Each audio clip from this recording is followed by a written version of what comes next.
All right. Welcome back to the History on Drugs podcast, or welcome for the first time, if it's your first time. In this podcast, we talk about drugs, we talk about history. Sometimes we talk about both. In this episode, we talk a lot of both. My guest is Dale Gieringer, the longtime head of the California branch of the National Organization for the Reform of Marijuana Laws. Dale was there for so many interesting moments in late 20th century drug history, from the rise of the 1960s counterculture and intimately related drug culture, kind of the same thing, the counterculture and the drug culture, to the birth of the marijuana reform movement, and really the florescence, the blossoming of the marijuana reform movement in the late 80s, early 90s, with the writing and passage of Prop 215 in California, which legalized medical marijuana in a state for the first time. Dale was right there to construct that law and to get it passed.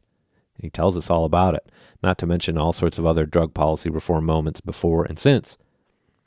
He also tells us about coming up in the 60s and taking LSD in the late 1960s for the first time, a life-changing experience, and all those kinds of things that you might imagine somebody who graduated from high school in 1964 would remember. Interestingly, Dale went to the same high school here in Cincinnati that my kids go to now, Walnut Hills High School. So lots of great stuff about the 1960s, 70s, 80s, 90s, right up to the present day. Dale came here to talk last April. It was during the eclipse.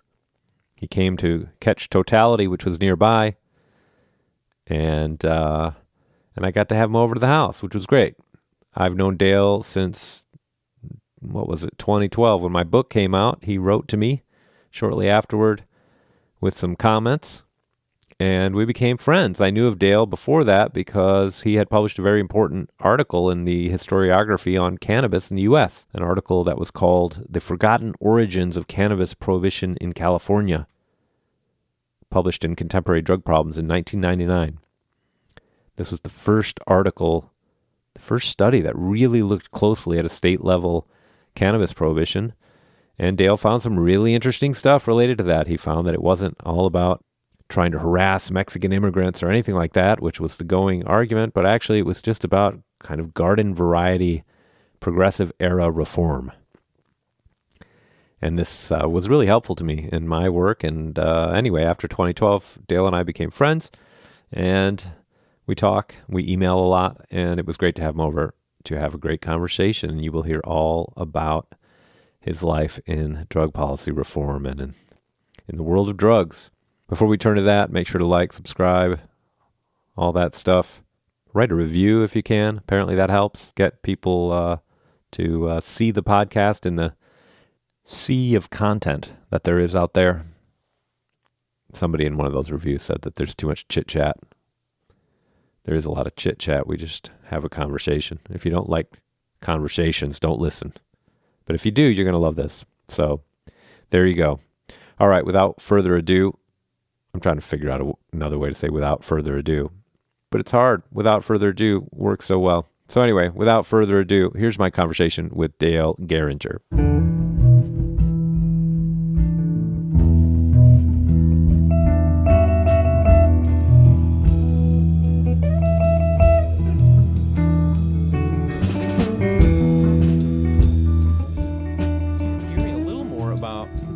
Background here in Cincinnati, because you said you came up in a conservative Republican household. Sure. On the west side of Cincinnati. Taft Republicans. Taft Republicans. And yeah, then, back in the day. And I was a Goldwater Republican, really strong one. I went to Harvard. I was one of the few people in my class who was for Goldwater in 1964. We couldn't vote then, though. Uh-huh. Yeah. You couldn't vote then? What do you mean? Because I was 18. They didn't have the 21-year. They still had the 21-year-old vote when I was in a freshman. Yes, but you could drink alcohol in Ohio at the age of 18.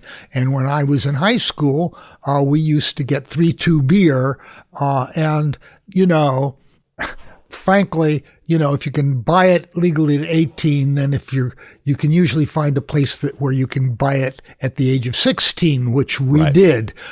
Found a place on Reading Road, a pony keg that didn't ask questions, and we could get a quart of Wiedemann or whatever and enjoy it in the park. And then as soon as we turned 18, the trick was to try to get some 6% beer, which, but then I at that point, 18, I sort of graduated from high school, went to Harvard, and at Harvard, of course, we had the 21-year drinking age, except it's ignored because they served alcohol. They had sherry hours. With your senior tutors, your house senior tutors, these grad students who sort of, were responsible for discipline, and they would sponsor sherry hours and occasionally kegs of beer. But mainly we went down to New York City drove down to New York City I had friends at Columbia, and there the drinking age for everything was 18. So we'd do these beer runs and so forth from New York, but I wasn't actually exposed to any drugs at all at Walnut Hills High School, for example. It was unknown when I was there in 1964. I found out many, many, many years later that there were a couple of people in my class who had tried some marijuana with some sort of beatnik kinds of friends that, but at the time, I didn't know that marijuana was one of those things like heroin and Spanish fly. And I don't know if you've heard about Spanish fly. I have, but I want to hear that was something that there were some hoods, some well-known hoods who were rumored to be able to get those things, but I can't verify that they really did or anything else. And they were all, dangerous drugs of one sort or another. But the main drug game at Walnut Hills High School was smoking cigarettes in the parking lot, in the student parking lot. And there was a lot of discipline over people getting caught in the parking lot over lunch break or something, smoking cigarettes, which was forbidden. And in my junior year, a new holiday was introduced by somebody, I don't know who, in the upper classes, Orange Day. And on Orange Day, you would bring in an orange that had been injected with vodka. All right, you get a hypodermic needle and you put vodka in it, and then you inject it into the orange. And then the idea was you would, eat this at Walnut Hills. And I think we did it once. We injected the orange. I'm not even sure that I ever actually ate the orange, but the injection was sort of an interesting process. So that was my exposure to drugs, and I was mainly a beer drinker though, back in those days, and didn't get exposed to marijuana till the time about everybody did, which was around 1966 Thanksgiving. It could have been 1965, but I think it was 66 in New York City with some friends at Columbia. I remember he had an envelope it was actually like a manila envelope with really dried up grassy stuff in it. And I was not a smoker of cigarettes at all, and was not used to smoking. And so it was a bit of a trial, inhaling the stuff, but we listened to Mussorgsky's Magic Mountain or something. And, then, I lay back in bed and I remember cartoons going through my head. I couldn't get to sleep because I just had these visions of, Donald Duck riding a roller coaster or something like that crazy, when I was trying to get to sleep. And it wasn't terribly pleasant experience, actually. It was interesting, but I didn't really repeat it for another several months when somebody came up with some hashish. Some brown hashish, as I recall, and we got really high on that, and we're listening to the Rolling Stones' Beggar's Banquet Request. And that sort of just took me off into a new dimension, listening to the music, Sure. you know, and so I became infatuated with hashish at that time. And anybody who says that the potent pot is something new did not smoke that hashish, and especially not the black tar hashish, which I think I later ascertained was probably opiated. But it was actually also the only thing I was able to find in Harvard in 1968 or so. Yeah. And that was hallucinogenic in many ways. I really had those opium visions that you read about in De Quincey and so forth. Yeah. I really had visions with that stuff. Now, okay, so you grew up here in a conservative household. You're pretty conservative yourself, right? A Goldwater. Yeah,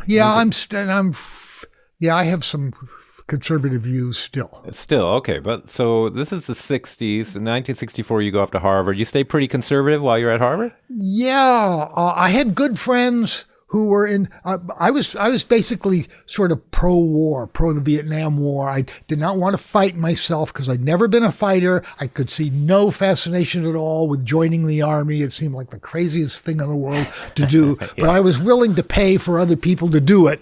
And I was concerned about communism in the spread of, the whole story about Vietnam. I bought it hook, line, and sinker, and really did not like Marxism at all. And the New Left was really also, the new leftists associated themselves also. I had good friends who were like getting into Mao Zedong and stuff like this, and friends who were not weathermen, but sort of close to those people and so forth. And I thought it was crazy stuff, and I thought it was I was really against the Marxist slant to the whole thing.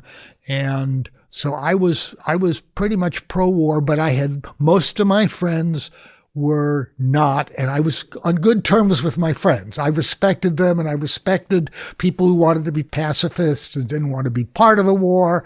And, it was only years later after the war was over, and I looked back on it, and, all of a sudden, after the war is all over and Vietnam has fallen to the communists, and hey, it turns out they're friends of the United States. Yeah. And you say, what the hell was this all about? Yeah. Do you think it would have been different? So you started college in 64. So the 60s, with a capital S, hasn't really taken hold yet. It's just started I was at the cutting edge of the baby boom. See, I was born in April 1946, and if you go back 9 months from my birthday, which is April 20th, by the way, you go back to the first atomic bomb test in New Mexico. So I sort of say I'm a child of the atomic age. But the whole drug thing started around 1966 with the Beatles and I'm in the Summer of Love, which was in 67. Sure.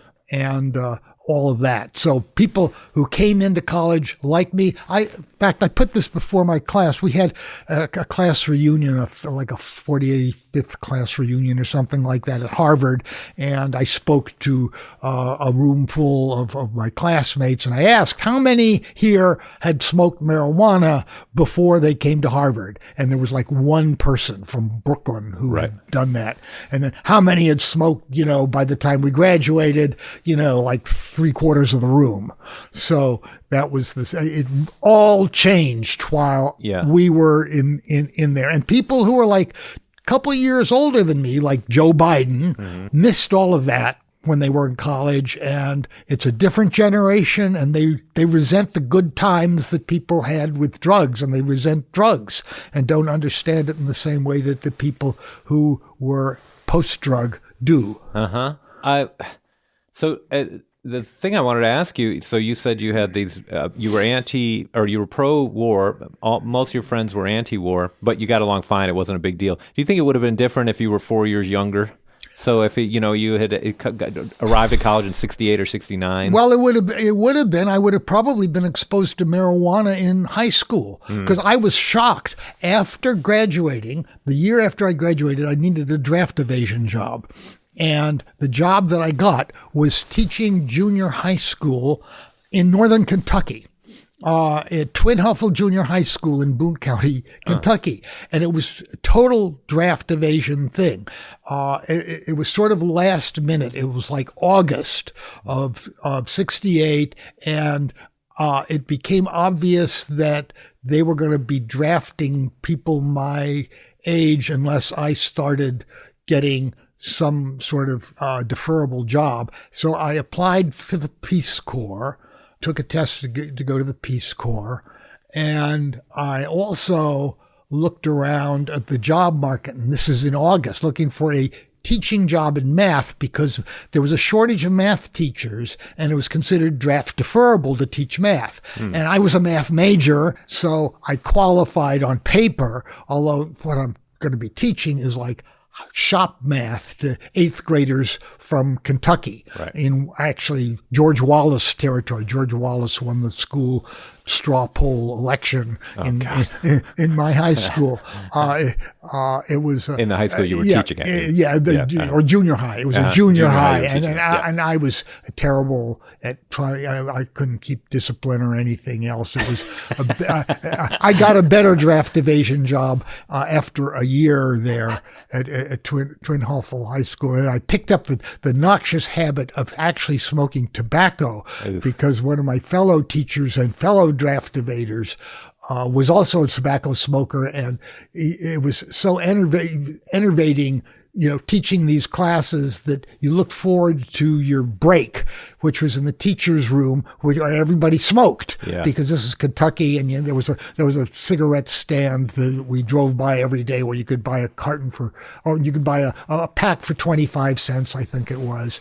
So I unfortunately got into the cigarette habit for a while, but I eventually kicked that again. I was, anyhow.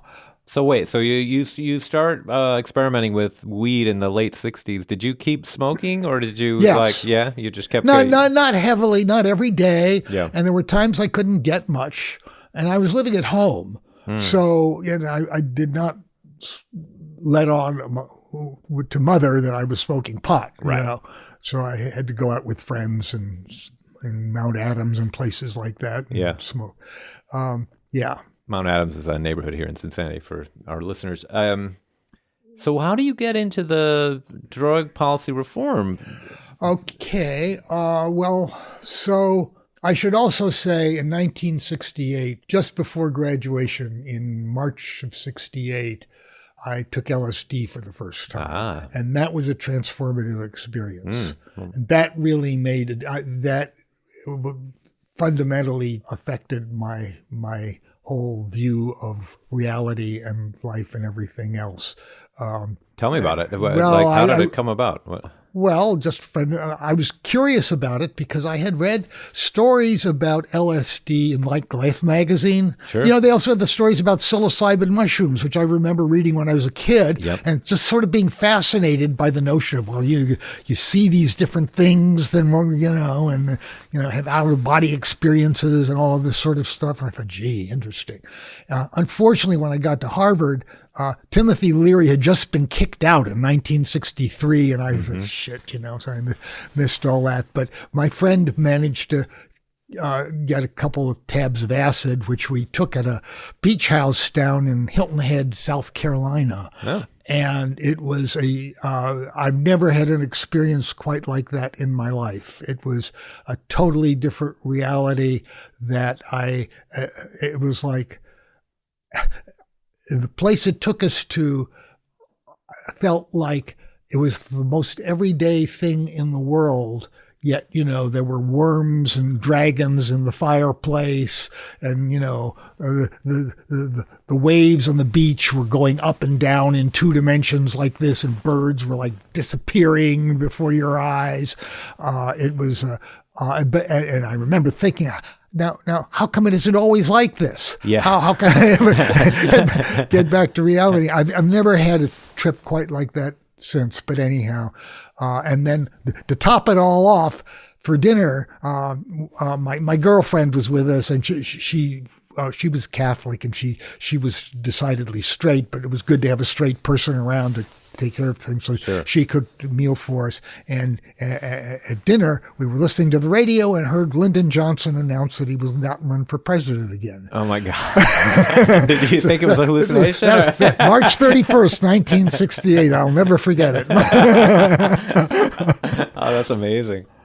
Anyhow, so after college, so I did a draft evasion job, as I told you, teaching at Twin Huffle Junior High School, and then got a better job at General Electric programming computers. I had early on, even in high school, I had a job programming computers for UC, for the med school, which because I'd done very well in the local math contests, and they were looking for high school students who would be cheaper and just as good at programming, what they figured. Uh-huh. And so I had enough computer background that I was able to get a job with the jet engine division of GE, which was making jet engines for the fighter airplanes that we needed in Vietnam. So blah, blah, blah. And I was able to get a draft deferment in Massachusetts for that, and working in Lynn, Massachusetts. So I was back at Cambridge with other people from, Harvard and friends from MIT. So I hung out there for a while, and then my draft, they turned to the draft lottery, and I got a very high draft number, 345, meaning I would not be drafted. And I said, I'm leaving the East Coast. I didn't feel comfortable on the East Coast. I'm going to go to California, where everything's been happening. Now, Haight-Ashbury was over by now and everything else. It was 1972, but I moved to California just to be. I loved California. It was the country, the environment, the redwoods and the ocean, the hippie culture too. I like the hippie culture. The hippies I thought were really colorful. I liked the Beatles. I liked the psychedelic art. All of that really just added tremendously to the depth, I thought, of popular culture at the time. And I enjoyed all of that stuff. But I ended up, so after I got to California, I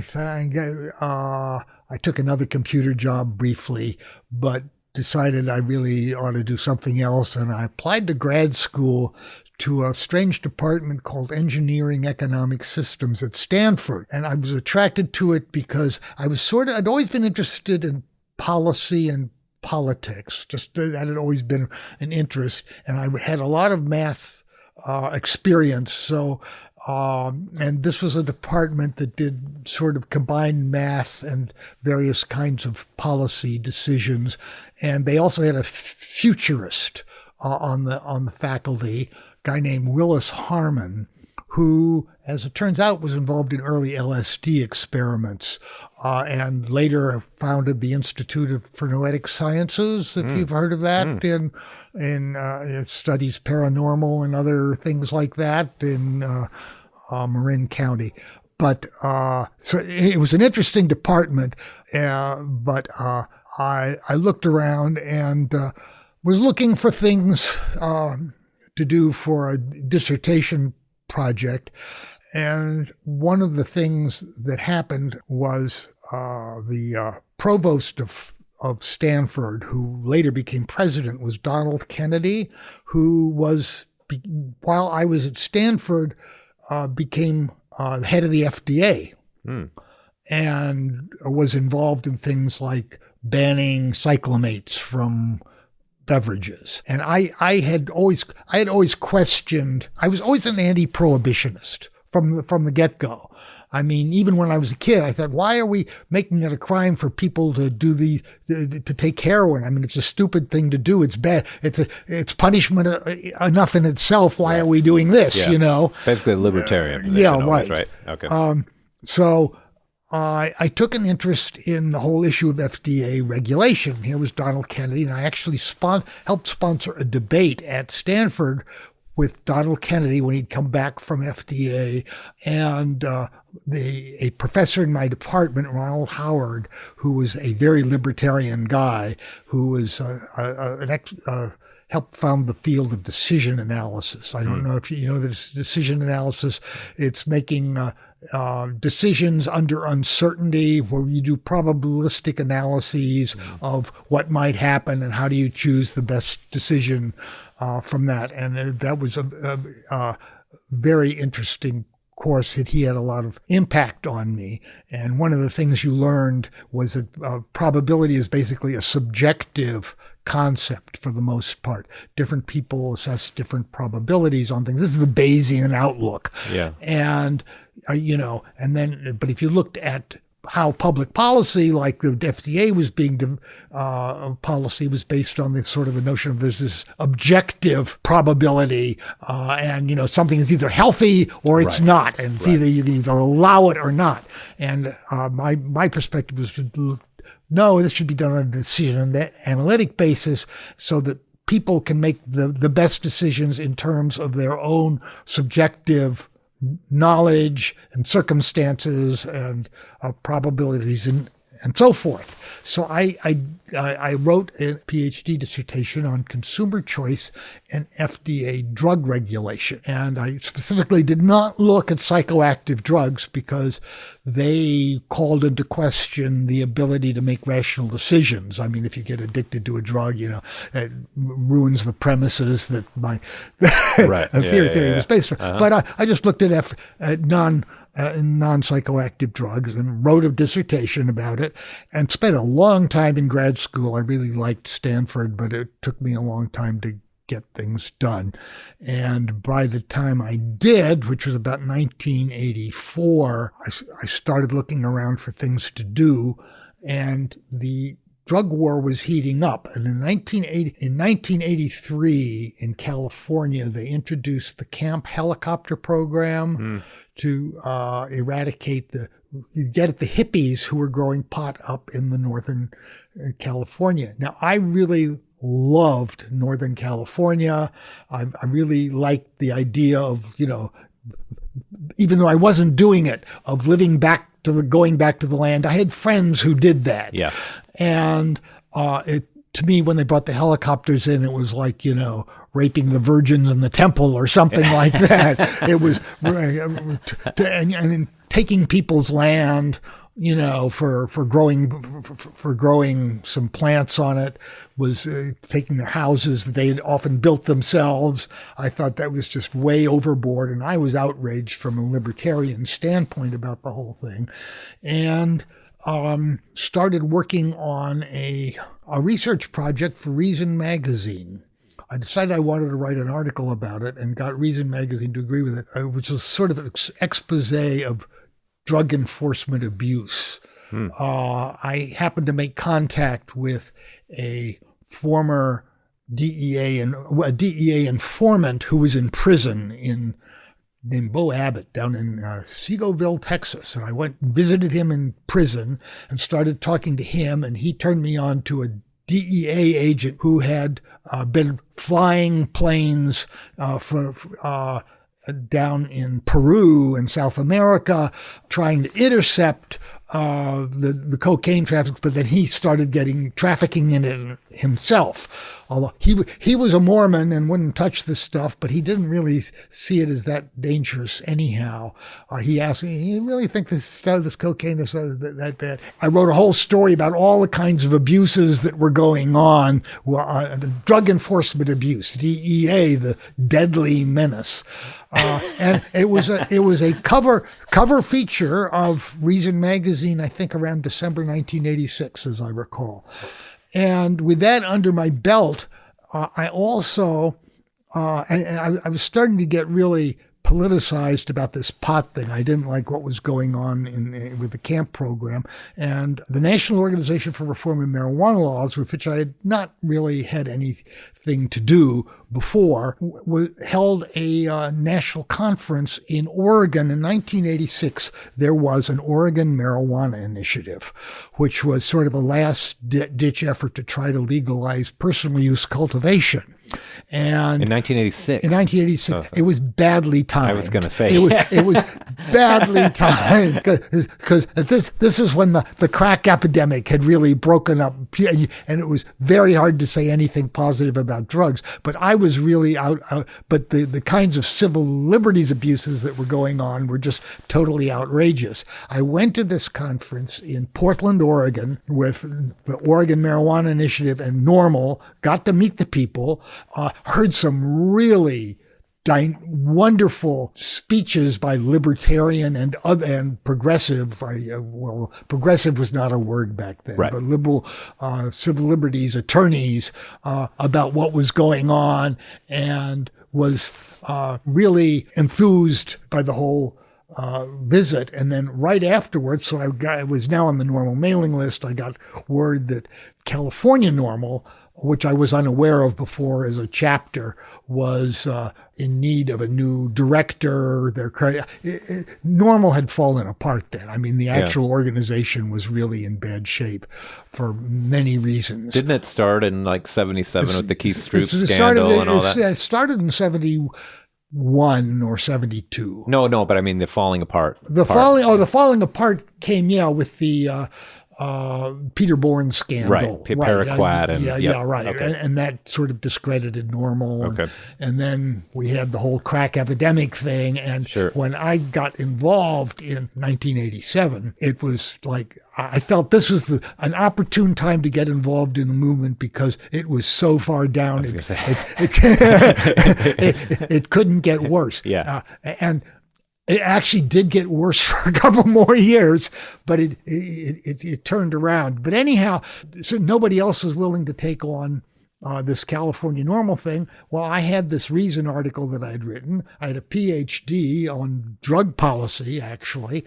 And furthermore, I had enough family money that I could do it without being paid for it, which has been a key to everything I've done. I've done everything pretty much free on my own time. My wife is now retired, but a full-time professor at UC Berkeley in engineering. But so we had that also. But so anyhow, I volunteered, and I got a mailing list of maybe, I think there were 700 names or so on the California NORML list, and about $700 in the bank account, and I went with it from there, and mainly played defense for the first few years. I bet. Our big thing was defending decriminalization, because California NORML had but California NORML had been responsible for the marijuana decriminalization law, the famous Moscone Act in California, which was passed in 1975 and took effect in 1976, was done. Moscone was a state senator at the time, but the lobbyist who handled it was a guy named Gordon Brownell, who was with NORML, and actually worked out of Moscone's office and was really responsible for getting that act passed. And I will have to say, I was living in California at the time and aware that, they changed the law, and really felt zero impact of the change in the law. I was living in Palo Alto at the time, and we knew that marijuana was illegal. It was even a felony before to possess a joint. So you were discreet about things, but people didn't get in trouble in Palo Alto for pot, and it didn't really affect me very much personally. I was glad they did it. Yeah. But then there was an effort, of course, in the 80s to repeal decriminalization. And so early on, like, I don't remember the 88, 89, 90, there were some recriminalization bills. And then the big thing that came, which we defeated very easily, because there was a very strong cost-benefit argument about the savings that California had made in not doing felony arrests for all of the pot offenders. In fact, there's a famous graph. The number of felony arrests for marijuana just went up, exponentially almost during the 70s, reached 100,000 a year as of 1974. And, all of the lawmakers recognized that this was a real strain on the court system. And so the decriminalization was a good economical way out. And a study got done showing that, California was saving, I think, $100 million a year by the Moscone Act. And so we won that. So that was the kind of thing I was doing. And then when 1991 came along, I met Dennis Peron in San Francisco, who was a well-known pot activist and a well-known gay activist as well. And he had decided to do this medical marijuana initiative. Yeah. And I should say, before Dennis Peron, there was Jack Herer. Mm-hmm. I met Jack Herer, I guess, at Oregon in 1986.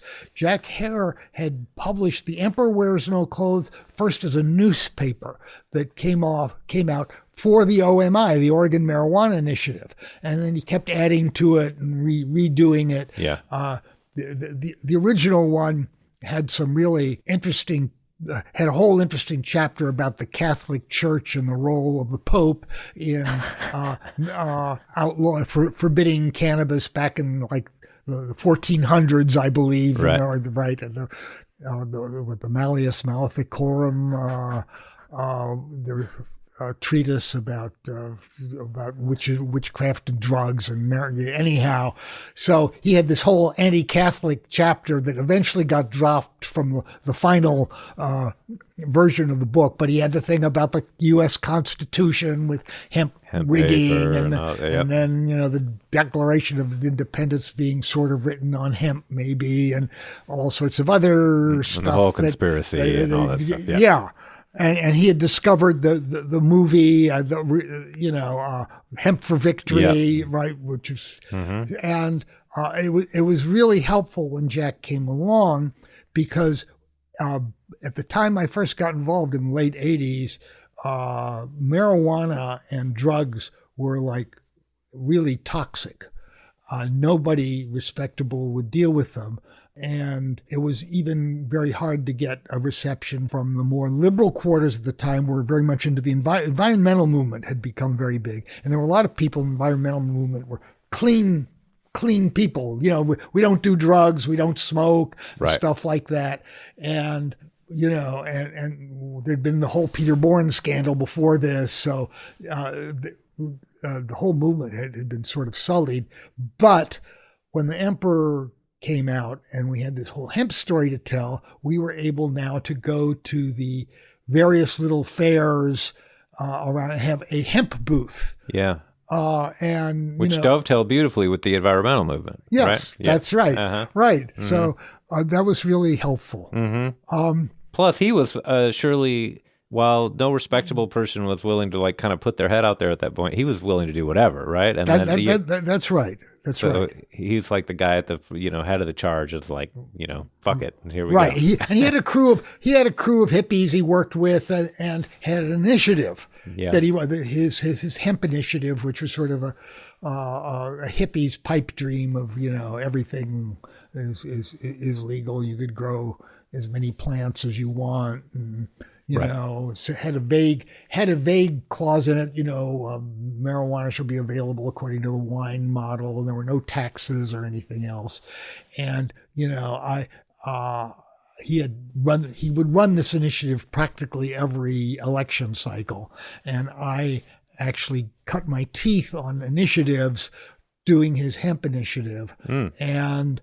I was very skeptical of the whole thing. I knew that there was no way Jack's crew could ever get enough signatures to get on the ballot. And I knew that this was not the best initiative either. And I remember going to the Rock Ridge BART station. I don't know if you know anything about, one of the most popular BART stations there is in the Bay Area. And it was my local neighborhood. I would set up a little table there where the hemp hemp initiative, and whole trainloads of people would come out of the station, they'd swarm around, and everybody would avoid my little table. Yeah. I was lucky to get 3 signatures an hour or something like that. So I felt pretty, pretty futile.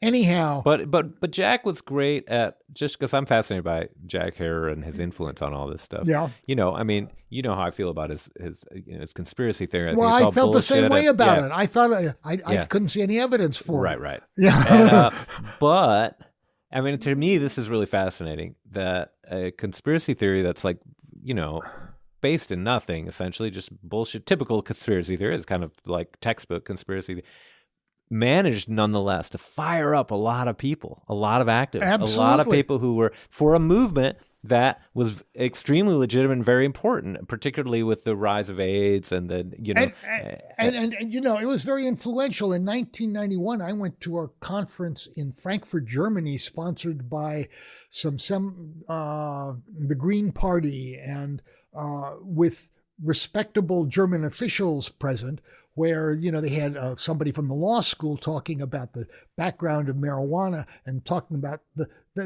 repeating the William Randolph Hearst and the hemp conspiracy. Yeah, I know, it's incredible. Like you see it. Truth. Yeah, you see it everywhere. You see it everywhere. I was just reading a book about the rise of medical marijuana in remedicalizing cannabis is the book in England, and this company that came out was Sativex. I'm forgetting the name. Sativex. Yeah. What's the name of it? Whatever that pharmaceutical. Guy Pharmaceuticals. Yeah. I know the guy who founded. Well, I saw a quote from him I made in there. $500,000 by buying his stock. Oh, actually. Really? Oh, wow. I knew this guy knew how to do what he was doing. Well, I think it was him. I saw a quote, and it was just, you could see the fingerprints of Herer's conspiracy theory and his vision and everything else. And it's incredible the historical impact that crazy theory has had. Right. It's remarkable. So anyhow, and I remember Jack came up, and this was 1991 now, and had met with Dennis Peron. Dennis Peron. We were all meeting around one day, and Jack was trying to get Dennis to endorse another round of the hemp initiative. And Dennis was sort of skeptical about it. And after the meeting, I remember he said, I don't think I can sell that initiative to California. It's a pretty big place, but suppose we did a medical marijuana initiative. We did it here in San Francisco. I bet we could do that. Yeah. And which was a brilliant inspiration. And this is, of course, 91. Yeah. The AIDS epidemic had hit. Yeah. And marijuana had gotten a reputation for being helpful for HIV patients. Yeah. And there was, of course, a very politicized gay community, very much into making drugs available.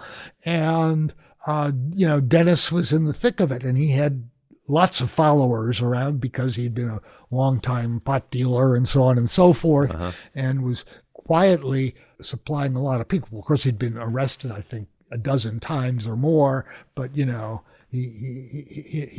been able to stay out of jail enough to be dealing pot all the time. And then anyhow, in 1991, he decided to do this medical marijuana initiative. And I thought, gee, that's a good idea. I like this idea.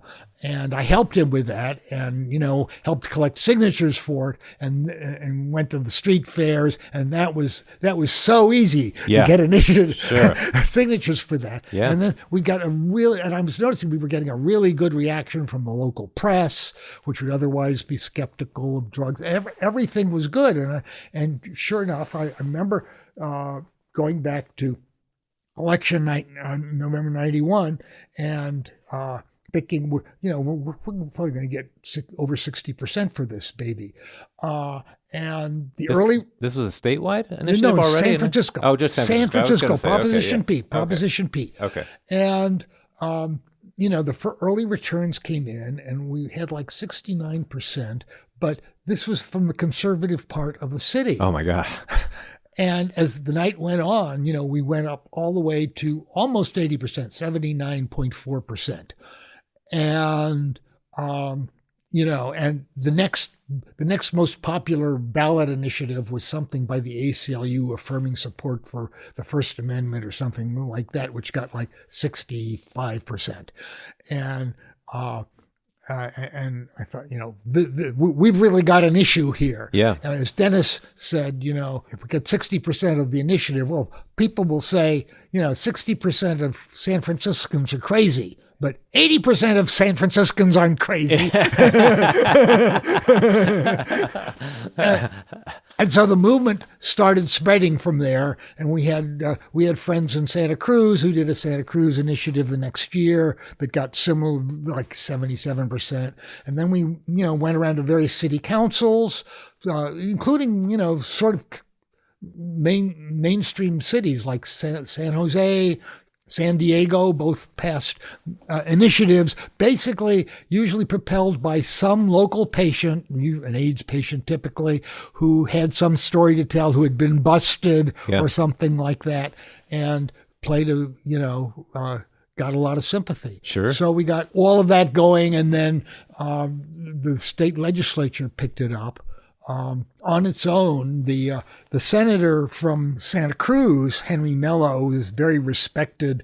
I think he was like the majority leader of the state senate or something, and he was just a regular,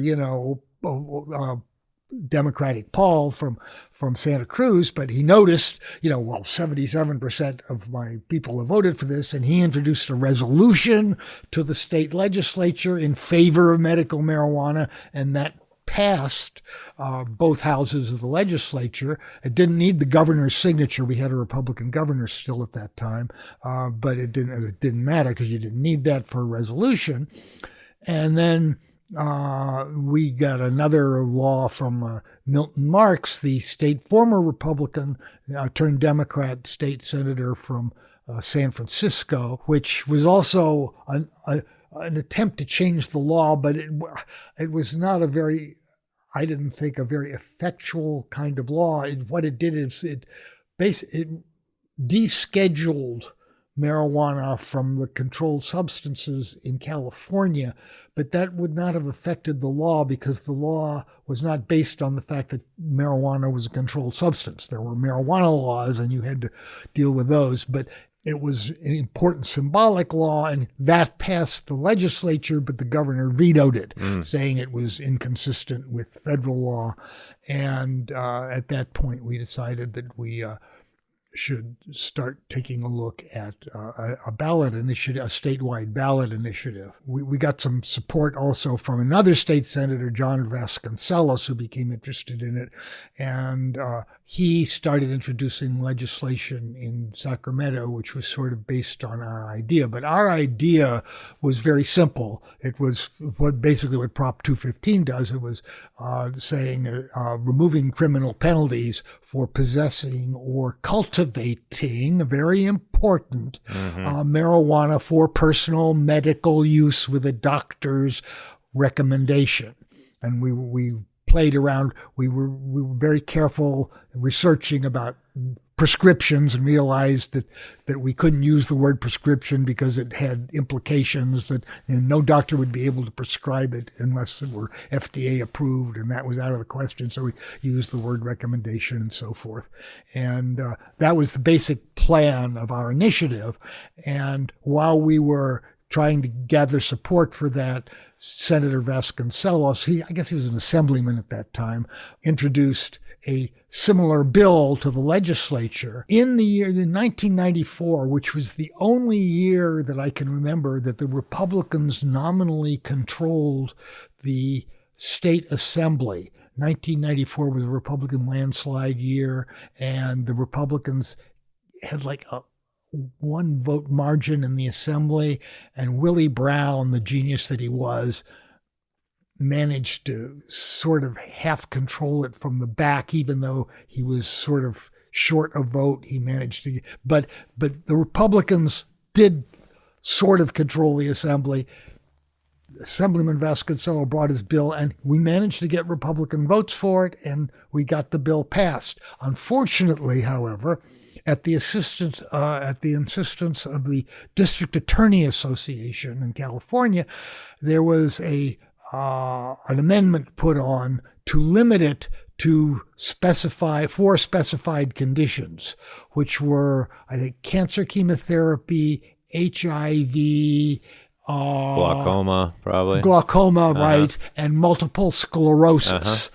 And we think probably what was meant was muscle spasticity, and that some clerk was, sort of abbreviated that MS or something, and then it got translated to multiple sclerosis. But anyhow, that bill, did pass, and thankfully the governor vetoed it because we didn't like those qualifications whatsoever. But it gave us a perfect excuse to go to the ballot because we tried the legislature, So I mean, this was a really reasonable project then, and so. Wait, did you need an excuse? Why do you need an excuse well, to go to the ballot? It's good politics. Okay. Hey, we've tried in good faith. We approached our officials and so forth. I see. So it was sort of my task was to try to get money to make it happen, because Dennis wanted to do it on his own, and he had quite an operation in San Francisco. He had established this medical cannabis buyers club in a building on Market Street, 1444 Market Street, which is like a 5-story building. And he had 2 levels of bud bars, and he had an office and all sorts of stuff going on in there. And there were thousands, I think by this time, probably 9,000 or 10,000 members of his medical cannabis club that the police had allowed subsequent to the passage of this Proposition P in San Francisco, even though Proposition P had no legal impact on the law because the city could not override state law. It was powerful enough for the mayor and the police to stay off of medical marijuana. So Dennis was able to establish the first medical cannabis clubs. And I was actually at sort of the opening ceremony for it once, where he invited State Senator Milton Marks came in and, looked at it. So he had this big operation going on in San Francisco. And there would be people, reporters were coming in now from all over the country and all over the world, actually. And Dennis had this roster of patients, patients in wheelchairs, elderly patients, little old ladies, sure, all of them ready to testify to the camera. And we got nothing but golden publicity off of all of that. And I knew from the kinds of reaction we were getting that this initiative was likely to pass if we could get the money to get on the ballot. Dennis did not appreciate the fact that we needed more that we actually needed money to get on the ballot. Yeah.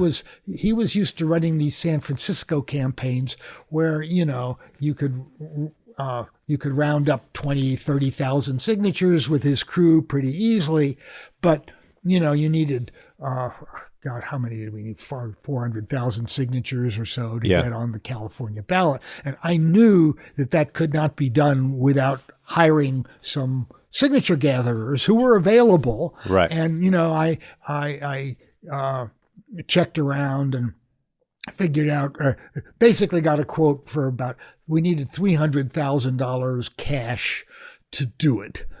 And Dennis, good as he was at selling pot and stirring the troops, was terrible about raising money in any way. And I could, I was hoping that we could get some deal where we'd, get people, his customers, to come in and maybe voluntarily, give $25 cash or something, which would have perhaps been arguably legal under the cash limits, donations to campaigns and so forth, but he would have nothing to do with it.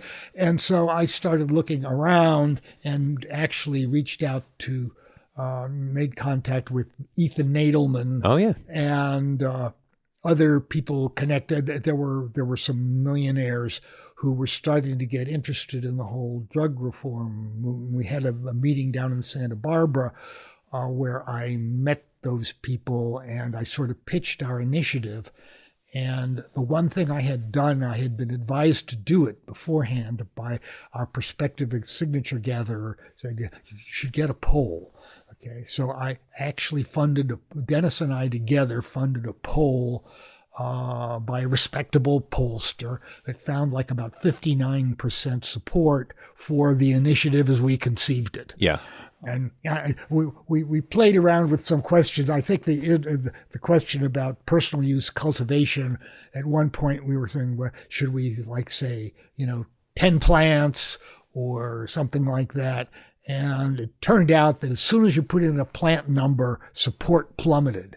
Huh. In fact, people didn't like the whole personal use cultivation idea at all. They all agreed that people should be able to get the medicine, but not that if you ask, should people be able to grow their own medicine? No, it was like only 40% even supported that notion. Huh. And so we thought, well, maybe if you say only 6 plants or something, that will improve it. No, it made it worse. So we just kept the numbers out of it entirely. Yeah. And that worked out really well for us, actually. So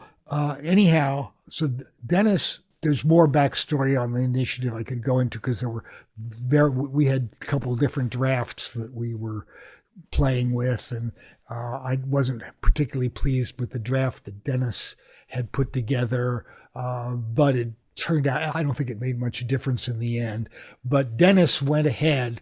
Even though we didn't have the money, the time had come like December 1st of 1995 when we had to start getting signature petitions out on the street. And Dennis started printing up petitions and having his people go out and get them signatures. And I could tell that there was no way we were going to get the signatures unless we got the $300,000. Yeah. I did get an offer of $50,000 from Peter Lewis. Who's Peter Lewis? Peter Lewis was one of the big funders of the drug reform movement, actually. And he later actually put in more. He put in hundreds of thousands of dollars later, but he originally offered $50,000 on the grounds that we get 10 people each to put in $50,000, and that would be $500,000. But who is he? Where does his money come from? Like what? Progressive Insurance Company. Oh, okay. Now He owned Progressive. Okay, I remember now. Okay. He even got busted for pot in New Zealand. On the very day that I was in the New Zealand airport, he was busted at the New Zealand airport for having some hashish on him, and he had ended up having to do some community service donation or something like that. Yeah. But we were stymied, I thought. But fortunately, Ethan Nadelmann was able to get George Soros to come in, and a couple of other people who were, especially also George Zimmer of Men's Warehouse. Oh, yeah. He was key because George Zimmer was a Californian, and they wanted somebody from California with a big checking account, basically. Yeah. And so they, at the last minute, like this is in January now, the ballot deadline is going to be April, about my birthday, about April 20th, you had to get the signatures in. And we were way behind. But in late January, the decision was made to bring these professionals together, and they established a whole new committee.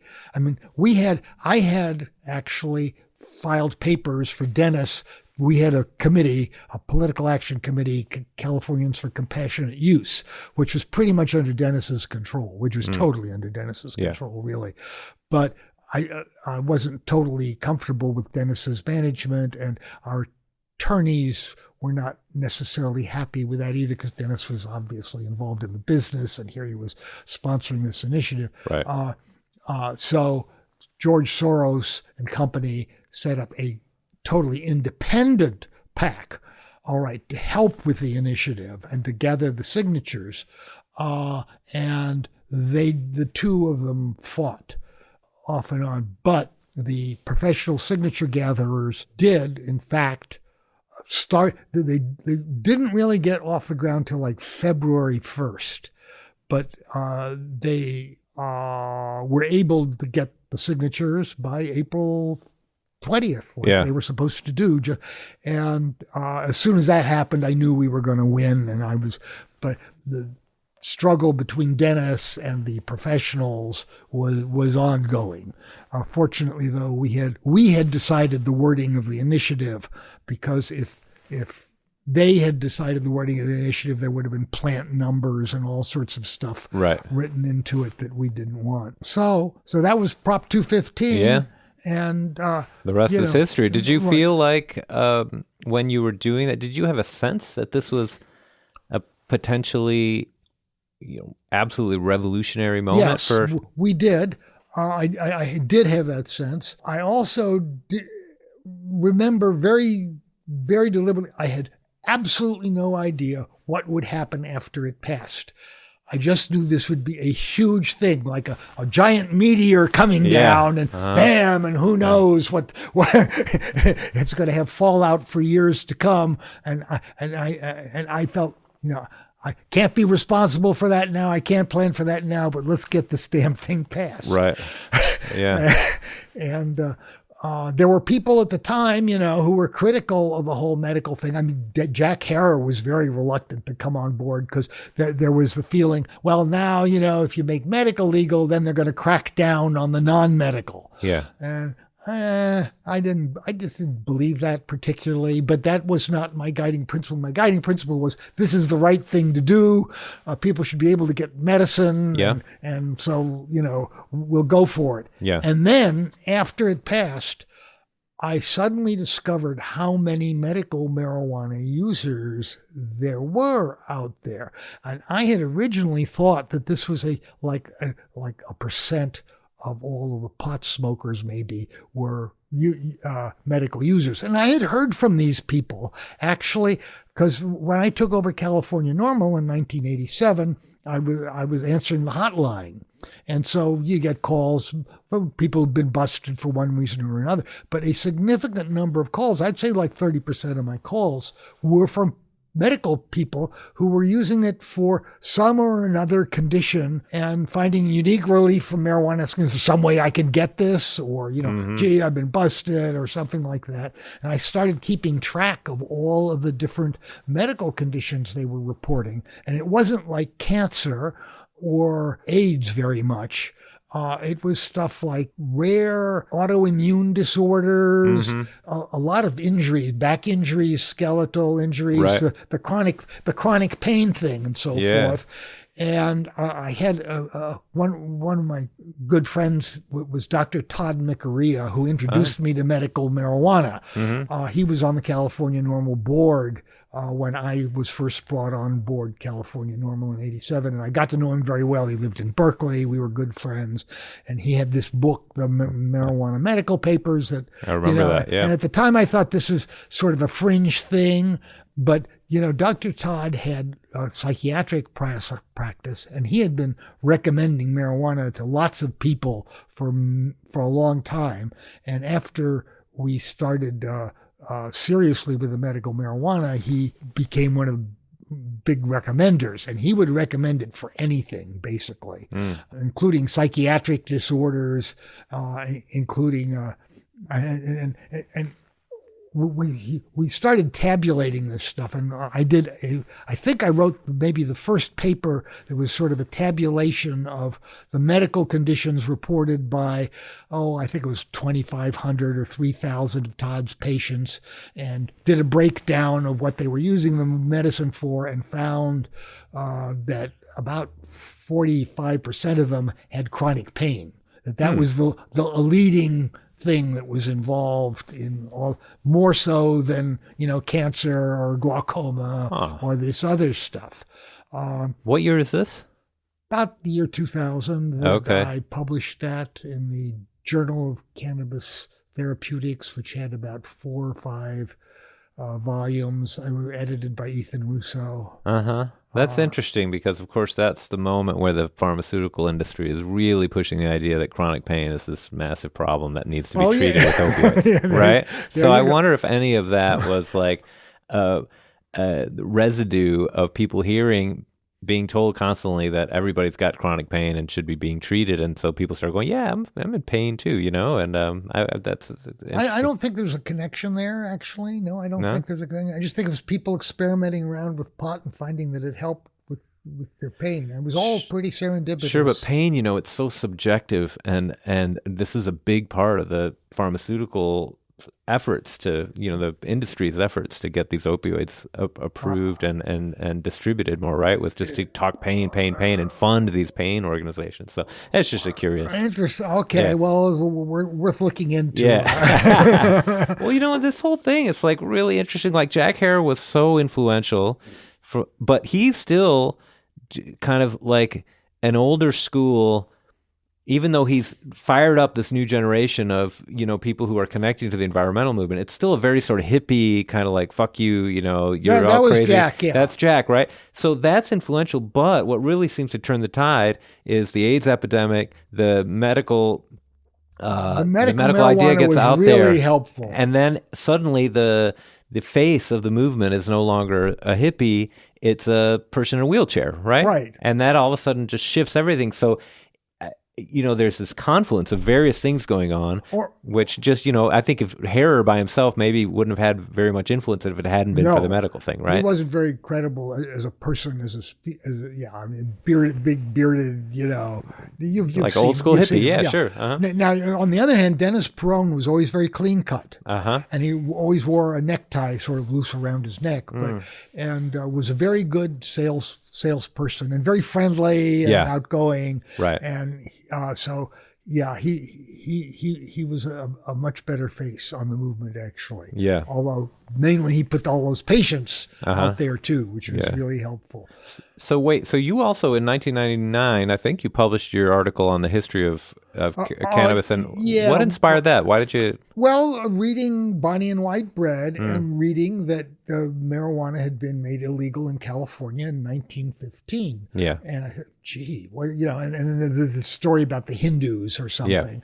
Yeah. And I thought, that's interesting. I wonder what actually happened. And I went down to, I started to look into it, and I went to the law library in Sacramento, and I couldn't find anything about marijuana laws before 1937 or 30, something like that.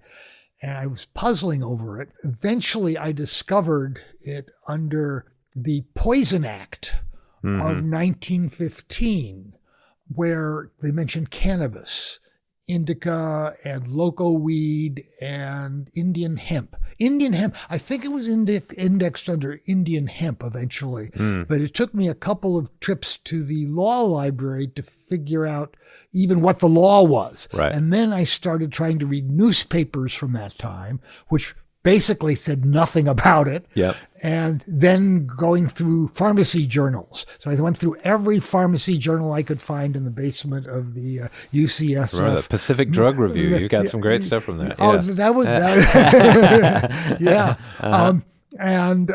That was and that's what I figured out. And it took me like 2 or 3 years to discover that the 1915 law wasn't even the first law, that there had been this 1913 law that had equally obscure notice beforehand. The 1915 had been repeated in Bonnie and White Bread, and then I guess the Attorney General of California, Evel Younger, had at one point written about this history of the laws, and he cited 1915. So I thought, that's it. That must be it, right? Yeah.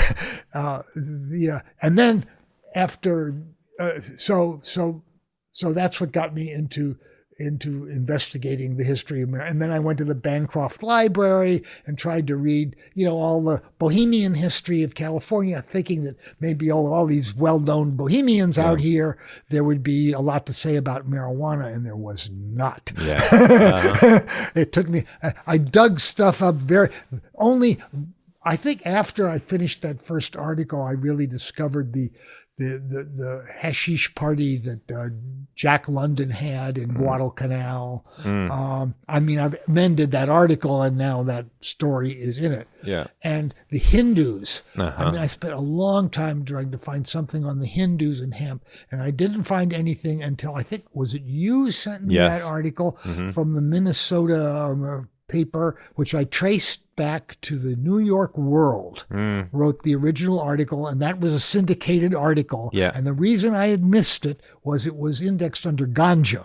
And I had not searched under the word ganja before, only hashish under its various spellings. Well, also, when you were doing that work originally in the late 90s, it wasn't like now where you just, you've got a digitized database. No, I had to go to the microfilm. It's a whole nother. It's so much harder to do back then. There's still a lot of stuff from my that I got on microfilm that is not available, not digitized yet. And I'm sure there's stuff that could be discovered by digitizing some of those old papers. Yeah. Then reading about this Poison Act alerted me to the fact that this is a Poison Act amendment, the 1913 and 15 laws. So then I realized there was a pre-existing Poison Act that really starts in 1907 that was aimed at narcotics. And so, well, that's before the Harrison Act, isn't it? And I started investigating that whole angle. Yeah. So we get Prop 215 in 1996, and then there's another legalization initiative, isn't there, in the late aughts, right? 2010. There's the 2010. 2010, is that it? Okay. So I was really amazed by how medical marijuana took off. Yeah. And by how many people were, how I had always thought of my old friends who were just pot smokers were suddenly called medical marijuana users for one reason or another. And I was steadfast. I'm not medical, God damn it. I'm recreational. I'm doing this for fun. Right. And for the longest time, I maintained that stance until there were so many dispensaries that people didn't know me, and I needed some sort of credentials to get into the dispensaries and examine what was going on. And eventually I managed to get I went out and got myself a recommendation from Dr. Todd McArea, in fact. Oh, that's handy. For high blood pressure. That was my claim, which was sort of weakly supported by evidence. Although now I actually use cannabis practically every day around dinner time in a small, I take an oral tonic, mild dose of THC plus CBD, and it does calm me down, and I think it does control my blood pressure to some extent. I do think it's helpful, but it would be a hard thing to document, and there's no medical literature that will nail that down. There were medical literature at the time that said, it increases your blood pressure when you smoke pot. Well, it kind of also in the 2000s started getting, it was kind of getting out of control, right? It got to be a joke. Yeah. I was in San Diego in 2009, and I remember looking in whatever the local, rag was or whatever. And there'd be these ads for medical marijuana. It's like a woman in a bikini, a green bikini with a doctor's, with a stethoscope on. I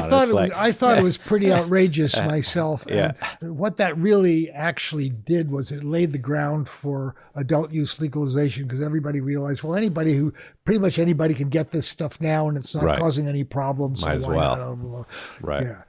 And that was sort of my thought about it too, that we were getting there, but we probably should offer some tax money or something like that to make it palatable to everybody. Although I'm not sure that I was so right about that. But it fails in 2010. How come? 2010? Yeah.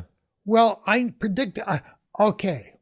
So my friend Richard Lee had established this Oaksterdam, which was a really, he started off with a little coffee shop on Broadway, which is sort of it's in the downtown district of Oakland. Although at the time there was a lot of empty real estate down there. They were sort of developing, and he opened this little Bulldog Cafe, which is just a really small place with a couple tables up front. There was a coffee shop, and then if you went in the back, there was a little room where he would sell pot. I think you showed me that when we took a walk there in in 2010 or something around then. Yeah, right. And named after the must be after the famous Amsterdam coffee shop, right? Absolutely, absolutely. He had the same logo, which he said he'd checked with the people who ran the Bulldog in Amsterdam, and it was okay with them or something. Okay. And then, the Oaksterdam empire grew, and there were other dispensaries that grew up around them.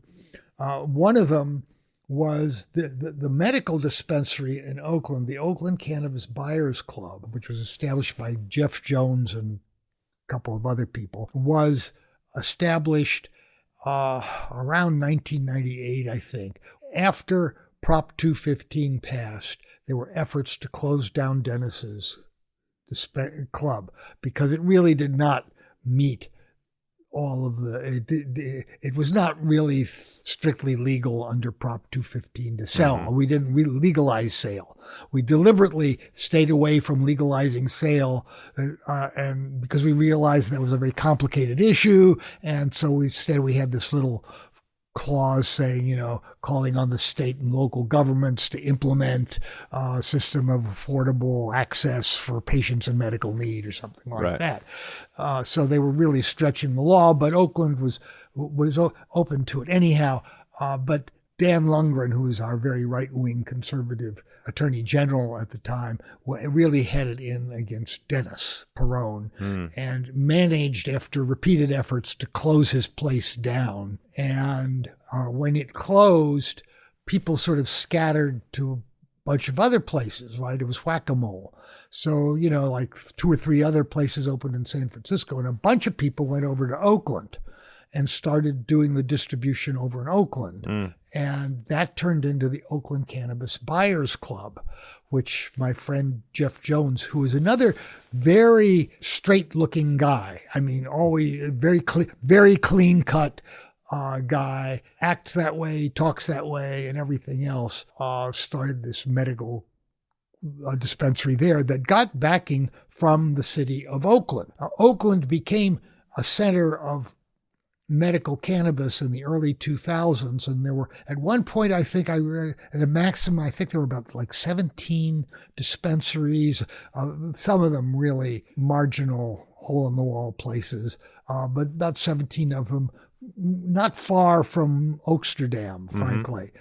And Oaksterdam is the whole neighborhood there, right? Right around the 19th Street BART station. I mean, it's gone now, but it was at the time.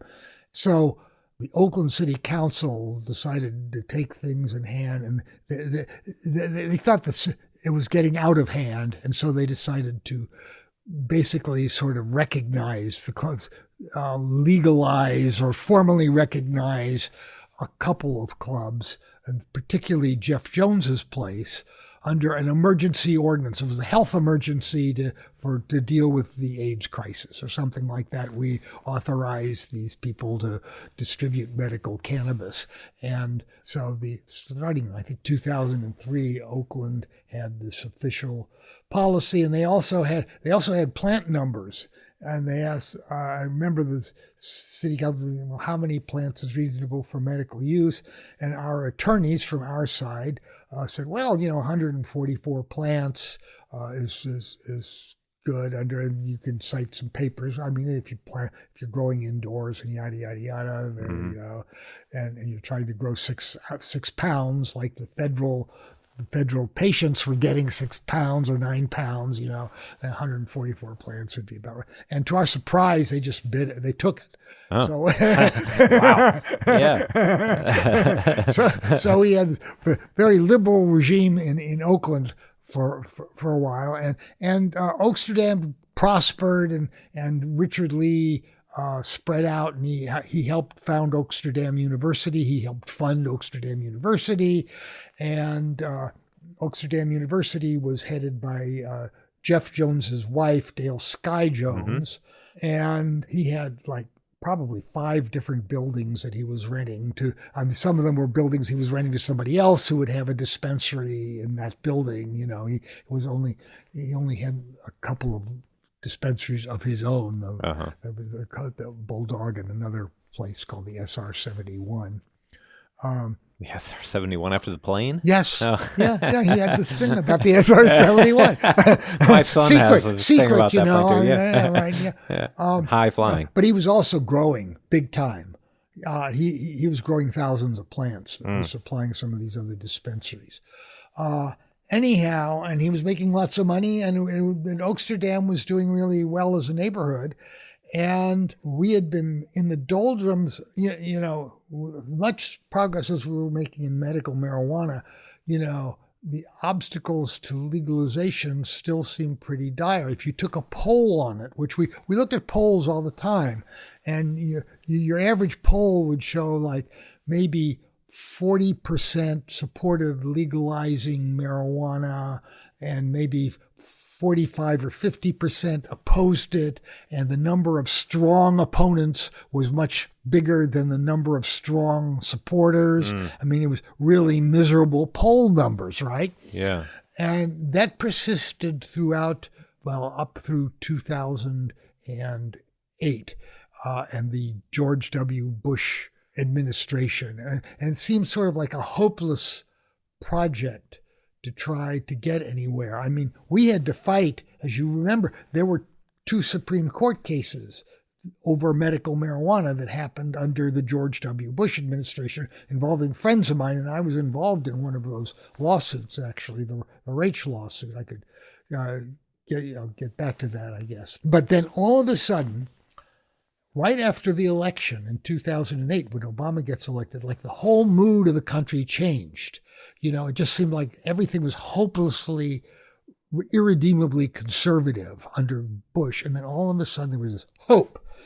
And there was this poll that came out that showed that it was very close nationally between legalization and between pro and con. And if you looked at the West Coast in particular, there were pluralities in favor of legalization. And I think December 2008, the first such poll came out showing, like maybe 51 or 52% in favor and 45% opposed or something like that. And this was like, a break in the ice, it looked like. And all of a sudden, the thought of, well, let's try legalization. Yeah. Came by. And actually, we had a legalization bill that a friend of ours, Tom Amiano, very liberal gay supervisor from San Francisco who'd become an assembly person, managed to get introduced to the California Assembly and even managed to get out of the committee, the Public Safety Committee that he controlled. But it was a dead on arrival bill, but it was, I think, the first legalization bill to get out of the committee anyway. Anyhow, so there was this feeling that, hey, legalization is possible here in California. Yeah. And I talked, so Richard Lee said, hey, let's do an initiative. And I said, well, look, Richard, this is sort of early in the game, and these are sort of slim numbers that I see here.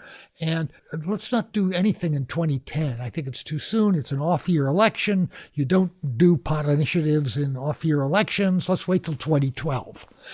And Richard was insistent, oh, no, we got to do it now.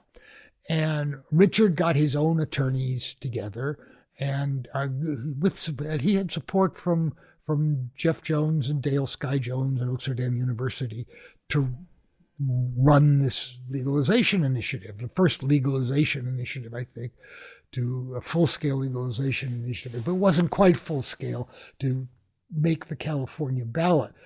I didn't like the initiative. It had a really serious flaw in it. It was actually a local option initiative. It did not legalize it everywhere in California. It legalized it on a local city or county basis.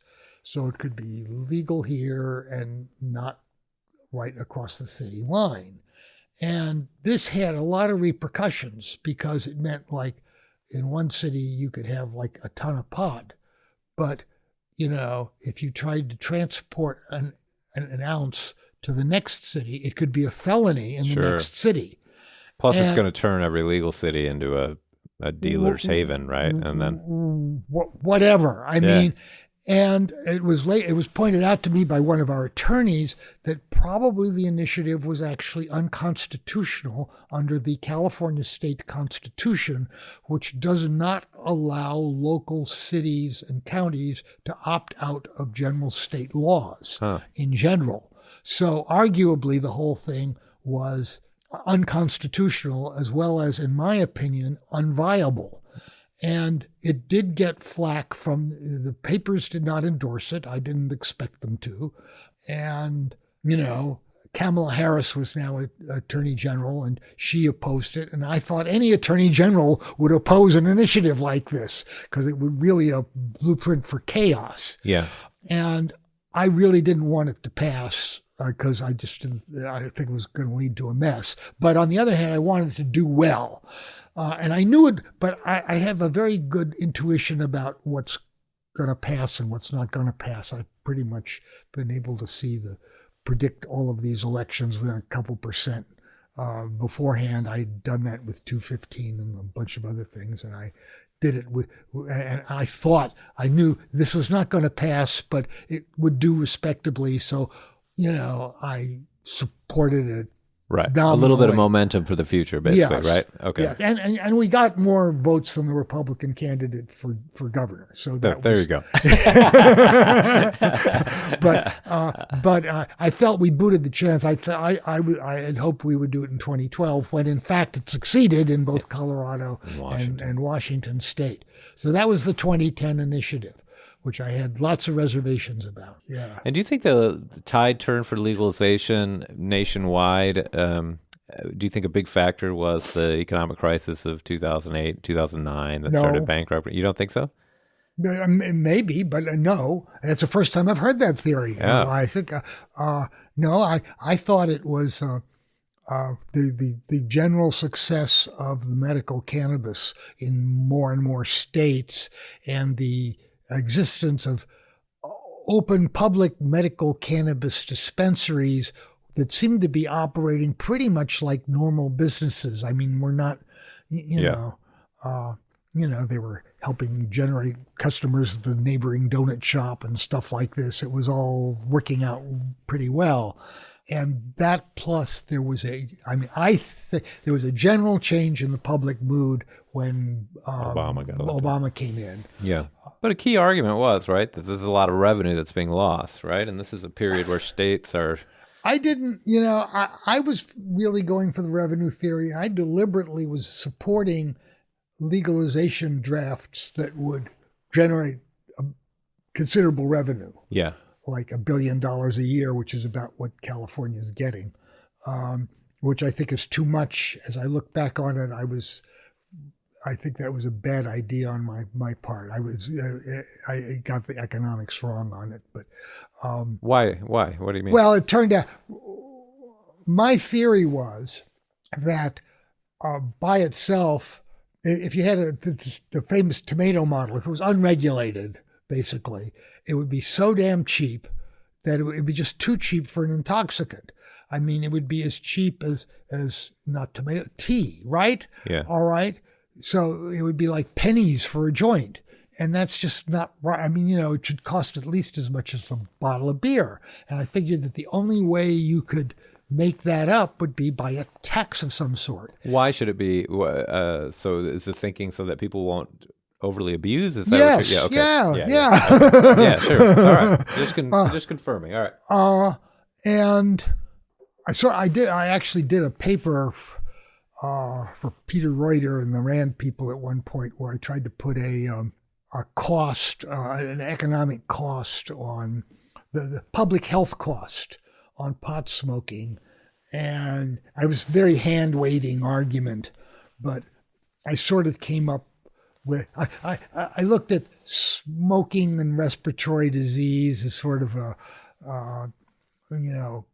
possible problem, and then accidents would be a possible problem. I said, well, and I came up with a figure of about 50 cents per joint as a reasonable tax. And I also read the British Indian Hemp Drugs Commission report, which Todd McGarria had turned me on to early on, and not easy to get a full copy of that report, which is many volumes, not all of which are worth reading. 9 volumes or something. But some of them are really good. And the volume 3 was particularly good, as I recall, which is an examination of the different state regulation regimes that they had. Yeah. And everything came down really solidly in favor of, I guess, what was it, the Bengal the regime in Calcutta, where they had state taxation, and it was providing a substantial amount of revenue for the state. And I was looking at the amount of money they generated and the cost of marijuana compared to alcohol. Alcohol was sort of expensive in India, as it turned out. And I was trying to come up with a similar system in the United States, and the 50 cent seemed like a reasonable thing. I figured you had to have a tax or it would be just too damn cheap. But what I didn't reckon with was the cost of the regulations. And the regulations are incredibly expensive in a place like California, particularly, which is given to overregulating and overtaxing anything in the first place. So, before legalization in California under medical cannabis, it took practically nothing to set up a medical cannabis cooperative. You needed, some pot and a cell phone and, a place to store it or something like that. And of course, there was no required testing or anything else. There were sales taxes were starting to be asked, although most people didn't pay sales taxes because they didn't, register enough with the state to be obvious retail operations. But it was very, very cheap and a hippie could, sort of make their living on, growing for the dispensaries or something like that. But when the regulations came down, which were really developed by the state legislature in California, it became an extremely costly process. And this is with full legalization, you're saying? Yes, with full legalization. Okay. And what year was that? 2016 in California. Okay. It started, actually what happened was, it was about a 2 or 3 year process where after Colorado legalized, it was pretty clear that California was going to be next on the agenda. And we were all looking at 2016 as the target year. And for many, many years, we had faced opposition in California about anything to actually legalize sales of medical marijuana. So we never really had formally legalized sales of medical marijuana under state law.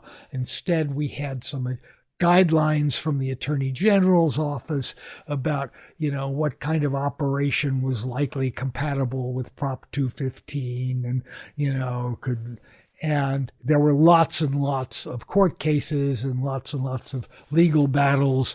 And if you were in a conservative county or had a conservative DA, you were likely to, get shut down or something. And if not, you weren't. So it was chaotic from that extent. But on the other hand, it was allowed for a lot of creativity and, a lot of the products, the new edibles and things like that, and got developed, in this really open, free market. It was a true free market, actually. But for years, as I say, the lawmakers had really resisted doing anything about formally legalizing or licensing the sale of marijuana under strong influence from the law enforcement lobby, which was very powerful, of course. But around 2014, the sentiment became, the sense was in the legislature, well, this looks like this could happen. And I remember being approached by John Lovell, who was our longtime arch enemy in the legislature. He represented the California Police Chiefs and the Narcotics Officers Association. He came up and approached me and said, I'd really like to make a deal with you guys.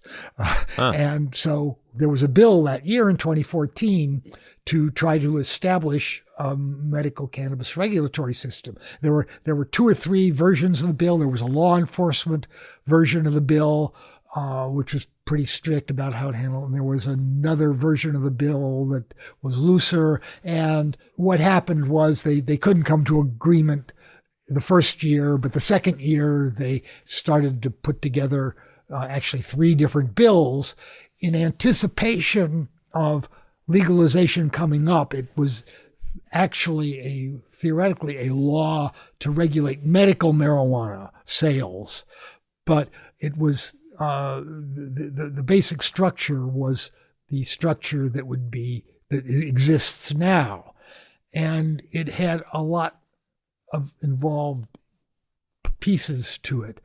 I mean, obviously product testing and stuff like that, but you have an agency that's regulating the rules for how you can, produce and cultivate and do all of that as part of the process.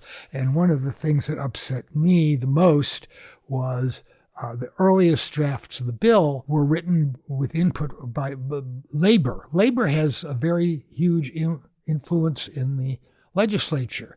And the Teamsters got in, and in the very first drafts of these bills, there were provisions establishing this whole new category of business called distributors. And it used to be, that people would sell, farmers would come in, they'd go to the dispensaries and try to sell their pot. And, it was basically from farm to retail. But now there would be a new layer called distributors, and you could no longer go directly from farm to retailer. You had to go through a distributor. A wholesaler in the old days or something. Yeah. And this was it was based on the alcohol model in California. Okay. And you say, oh, how we handle alcohol, so let's do it this. But this is a whole new layer of, middlemen that are coming into the picture. There were some rules to satisfy the unions, like you have to have a labor peace agreement if you have more than 20 employees, but which is sort of a mild requirement. But also, if you're transporting it, then you need to have at least 2 people in the transport vehicle, and the transport vehicle has to have a separate compartment that is, welded to the vehicle, that is theft proof, and all of this shit, and it just piled on and on and on. Yeah. And so that bill passed. And can I just ask, why did the conservative former arch enemy, why did he want to make a deal? Because he could see the writing was on the wall and it was going to get legal, and he wanted to get a regulatory system.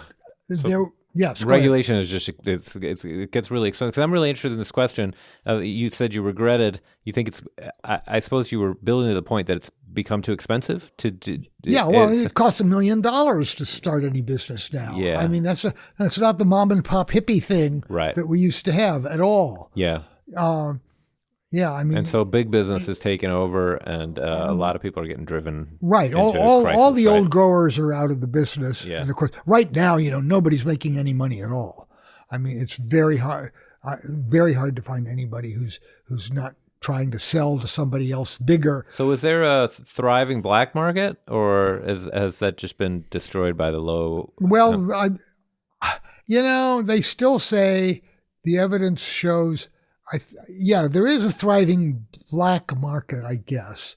Whether it's a black market or it's an informal market or something like that, is hard to say. I mean, I don't buy much from dispensaries myself. I mean, I know people like I've known for a long time. Yeah. If you look at the data on number of dispensaries per capita, California is like way below all the other states. And part of it is there's a local option thing too, because local government has to approve your premises. And usually to do have any cannabis businesses at all, you have to have an environmental impact statement, which is totally ridiculous.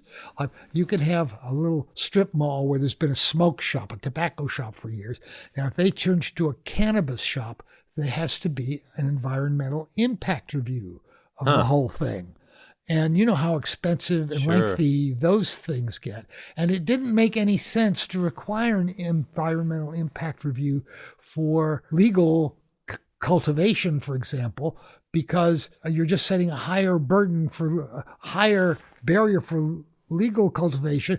The illegal cultivation is your problem, and they're the ones who are causing all the environmental problems, and you have no control over it at all. Yeah. And yet by having these elaborate rules, they have, left everything up to the pirate market, supposedly. I haven't tried recently to carefully estimate the amount of illegal versus legal cannabis that's out there, but there's a lot of companies out there in the marketing business now, I think, who try to do a good job of that. I mean, before legalization, I was sort of the person who had the best handle on the number of medical cannabis users and number of dispensaries and all of that sort of stuff. But now it's become a business to do that, collect that data, and I'm not necessary for that anymore. Yeah. Mm-hmm. So where do you think things are going in California? What do you? I mean, do you think there'll be reform to the law or anything? We're doing what we can. I think it's going to hobble along.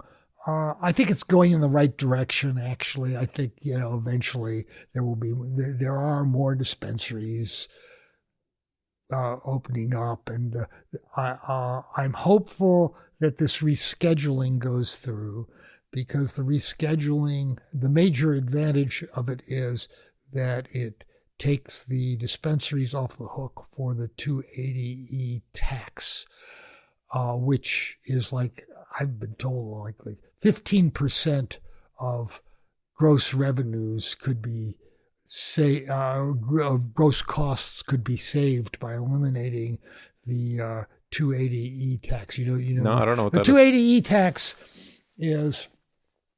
This law that says that you can't deduct normal business expenses on your business income tax, if you are dealing in a Schedule 1 or Schedule 2 substance. It was originally passed because a methamphetamine manufacturer somewhere had been filing tax returns and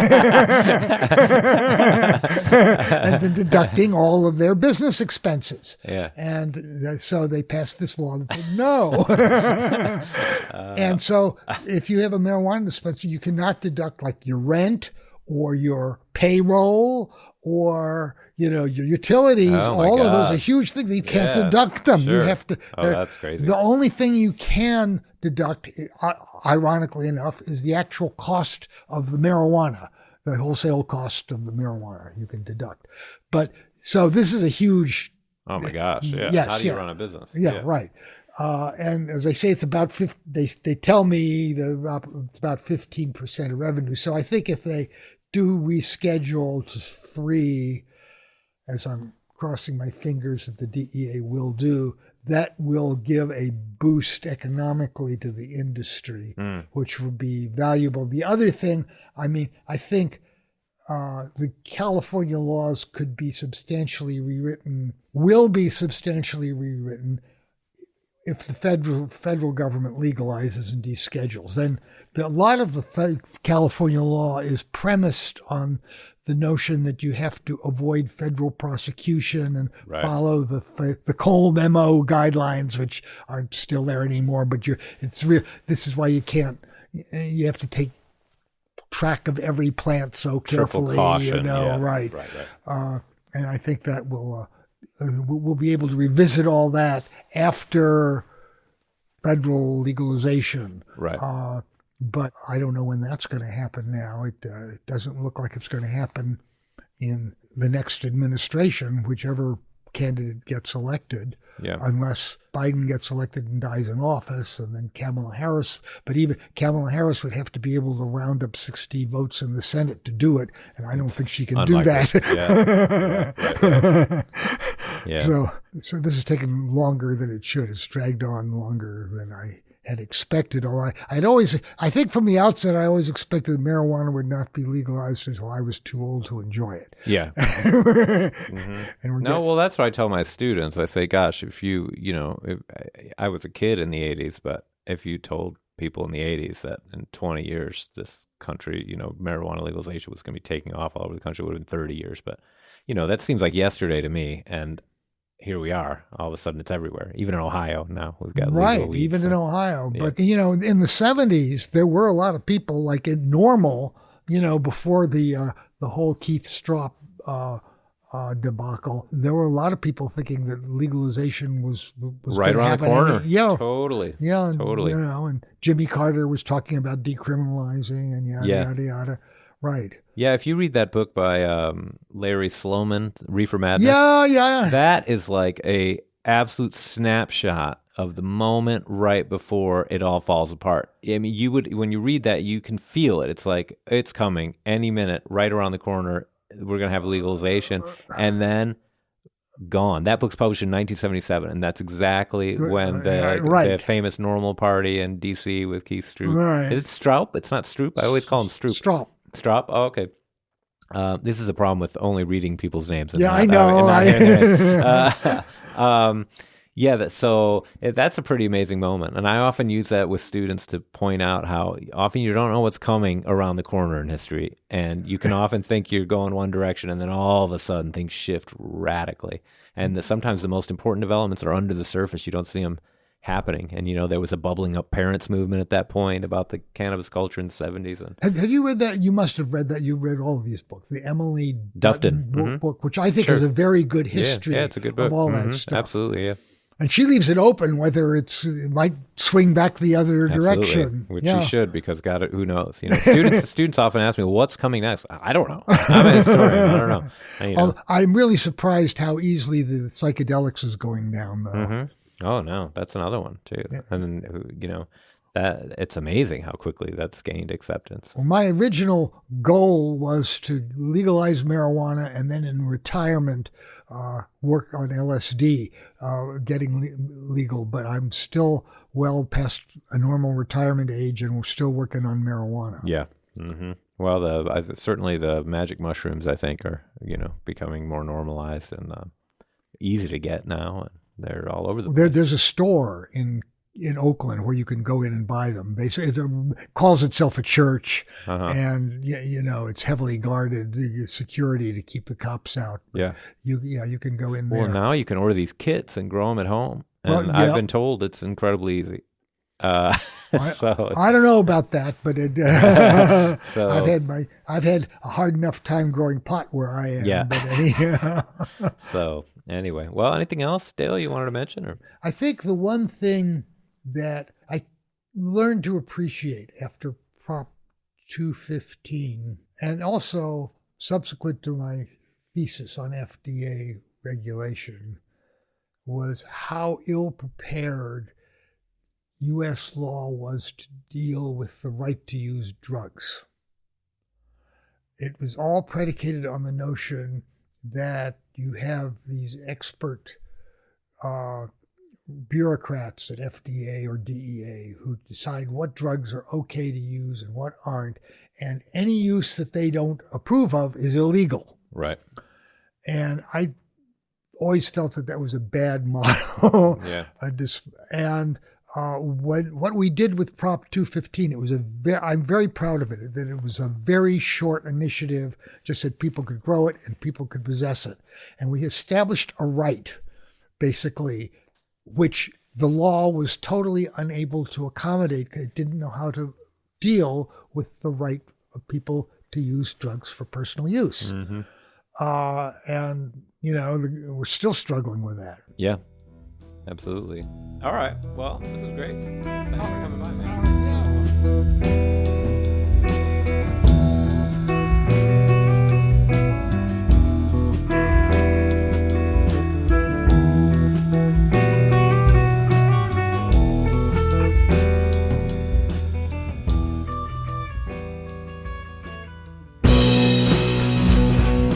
All right. There you go. Another good conversation. It was great to talk to Dale. Great to have him over to the house. I'd been to his place in California, in Berkeley. It was lovely. It was nice to have him over here in the basement. I don't know if you noticed, but his raincoat was making a lot of noise.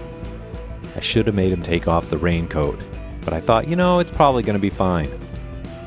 And it wasn't fine. Oh my God, was I mad. Very frustrated. But I used technology and I got it mostly toned down, but it was in there. If you didn't notice, that's really terrific. If you noticed a little bit and it didn't bother you, that's also terrific. It still bothers me. It makes me crazy. But when you're editing these things, you're often fixated on things that the audience is never going to worry about. So I ran it. And I'm glad I did, because we talked about a lot of great stuff. So thanks to Dale once again for coming over. And thank you for listening. Make sure to like, subscribe, all that stuff.